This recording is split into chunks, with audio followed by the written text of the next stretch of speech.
नवरात्रीच्या 9 दिवसांत फक्त देवीचीच पूजा करावी का, की इतर देवदेवतांचीही पूजा करावी? काही लोक दररोज गणपती, शिव, विष्णू, कृष्ण यांची पूजा करतात. मग नवरात्रीच्या काळात हे थांबवावं का, की पूर्वीप्रमाणे सगळ्यांची पूजा करावी? असे प्रश्न नवरात्रीच्या या काळात अनेकांच्या मनात उद्भवतात. चला तर मग जाणून घेऊया सविस्तर माहिती. नवरात्र हा हिंदू धर्मातील एक महत्त्वाचा आणि अत्यंत श्रद्धेने साजरा केला जाणारा सण आहे. या 9 दिवसांमध्ये शक्ती स्वरूपिणी देवी दुर्गेच्या विविध रूपांची भक्तिपूर्वक पूजा केली जाते. या काळात अनेक भक्त उपवास करतात, देवीच्या मंत्रांचा जप करतात, आरत्या गातात आणि नवचंडी, याग, हवन असे विविध धार्मिक विधीही करतात. मात्र या नवरात्रीच्या पवित्र काळात अनेकांच्या मनात एक महत्त्वाचा प्रश्न निर्माण होतो. या 9 दिवसांत फक्त देवीचीच पूजा करावी, की इतर देवी देवतांची पूजा ही पूर्वीप्रमाणे सुरू ठेवावी? तर हे प्रश्न सामान्य असून भाविक मनाला वाटणाऱ्या श्रद्धेच्या दुव्यांशी जोडलेले असतात. म्हणूनच या प्रश्नांकडे धार्मिक, पारंपरिक आणि वैयक्तिक श्रद्धेच्या दृष्टिकोनातून पाहणं आवश्यक मानले जातं. आता काही ठिकाणी घट बसले की घरातील देवांना सुद्धा विड्याच्या पानांवर बसवलं जातं. तेव्हा त्यांचं पूजन थांबवतात, म्हणजे कोणीही त्यांची पूजा करत नाहीत. घटावर जी देवता बसलेली असते तिच्यावर फुलांनी पाणी शिंपडलं जातं. त्याप्रमाणे इतरही देवांवर फुलांनीच पाणी शिंपडतात. मुळात हा अतिशय चुकीचा प्रकार असून याला कुठेही शास्त्रीय आधार नाही असंही म्हणतात. नवरात्रीची देवता बसलेली असते तेव्हा केवळ तिच्यावर फुलांनी पाणी शिंपडून उपचार करावेत. बाकीच्या देवांना नेहमीप्रमाणे ताम्हण्यात घेऊन त्यांचे नित्य स्वरूपात पूजन करणं अपेक्षित मानलं जातं. नवरात्रीसारख्या जागृत उत्सवात देवांना पारोसं ठेवण्याचा प्रकार हा अतिशय चुकीचा मानला गेलाय, असंही ज्योतिषी सांगतात. महत्त्वाचं म्हणजे देवांना पारोसं ठेवून आपण कोणत्याही दोषाचे भागीदार होऊ नये असाही सल्ला ज्योतिषी देतात. आता इतर देवतांची पूजा ही नवरात्रात करणं आवश्यक का आहे? तर नवरात्रीच्या काळात इतर देवतांची पूजा पूर्णपणे वर्ज्य नाही, पण ही दुय्यम स्वरूपाची असते असं सांगितलं जातं. काही घरांमध्ये श्री गणेशाची पूजा नियमितपणे केली जाते, कारण कोणतंही धार्मिक कार्य हे गणेश वंदनेशिवाय पूर्ण होत नाही. तसेच श्रीराम, श्रीकृष्ण किंवा भगवान शिवशंकर यांची पूजा देखील काही भक्त वैयक्तिक श्रद्धेनं करतात.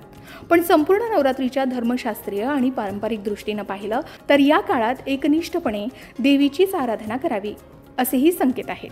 इतर देवतांची पूजा केली तरी त्यात देवी पूजेचा भंग होणार नाही, परंतु भक्तीची एकाग्रता राहावी म्हणून देवीवरच केंद्रित राहणं श्रेयस्कर ठरतं असंही सांगितलं जातं.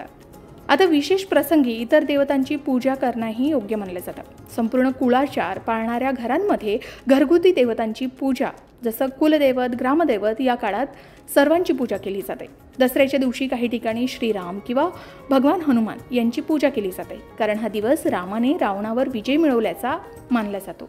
घटस्थापनेपासून सुरू होणाऱ्या नवरात्रात देवीची उपासना ही मुख्य असली तरी इतर देवतांची पूजा पूर्णपणे वर्ज्य मानली जात नाही. भक्तीची पूर्णता आणि मानसिक एकाग्रता साधण्यासाठी एकच देवतेची पूजा अधिक प्रभावी ठरू शकते. त्यामुळे या 9 दिवसांत देवीच्या विविध रूपांची भक्तिपूर्वक आराधना करणं हाच योग्य मार्ग मानला जातो. श्रद्धेनुसार इतर देवतांची पूजा सुद्धा केली तरी हरकत नाही, पण एकनिष्ठ भक्ती हीच खरी साधना समजली जाते. आता नवरात्रीच्या दिवसात इतर देवांची पूजा करण्यासाठी ज्योतिष्य आणि शास्त्रज्ञांनुसार याला कोणताही पौराणिक किंवा वैदिक आधार नाही. उलट हे देवतांना अपमानास्पद ठरू शकते आणि पूजकालाही दोष लागू शकतात असं सांगितलं जातं. देवी भागवत पुराण, स्कंद पुराण आणि ब्रह्मांड पुराणात नवरात्रीच्या विधींचे वर्णन आहे, पण इतर देवतांची पूजा थांबवण्याचा किंवा त्यांना विड्याच्या पानावर बसवण्याचा उल्लेख नाही. उलट नवरात्रीत देवीची उपासना करताना इतर देवतांची नित्यपूजा चालू ठेवावी असाही निर्देश आहे. नवरात्रीत उपवास करणाऱ्याने सुद्धा देवतांना नेहमीप्रमाणे नैवेद्य दाखवावा असंही सनातन संस्थेच्या मार्गदर्शनानुसार सांगितलं जातं. इतर देवतांच्या उपासनेला प्रतिबंध नाही.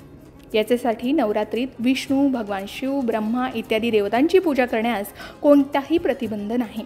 देवी ही शक्तीचं स्वरूप आहे, पण विष्णू हे देवीचे भाऊ आणि लक्ष्मीचे पती आहेत, तर शिव हे पार्वतीचे पती.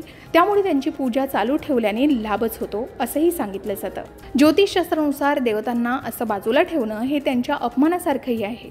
त्यामुळे घरात नकारात्मक ऊर्जा येऊ शकते किंवा पूजकाला पापही लागू शकतं असं सांगितलं जातं. मात्र काही मान्यतेनुसार नवरात्रीच्या शेवटी सर्व देवतांचा अभिषेक आणि षोडशोपचारे पूजा करावी हेही सांगितलं जातं. एकंदरीतच शास्त्रोक्त आणि पारंपरिक पद्धतीनुसार नवरात्रीत घटस्थापना करताना फक्त देवीची विशेष उपासना करावी, पण इतर देवतांची नित्यपूजा नेहमीप्रमाणे चालू ठेवावी असंही सांगितलं जातं.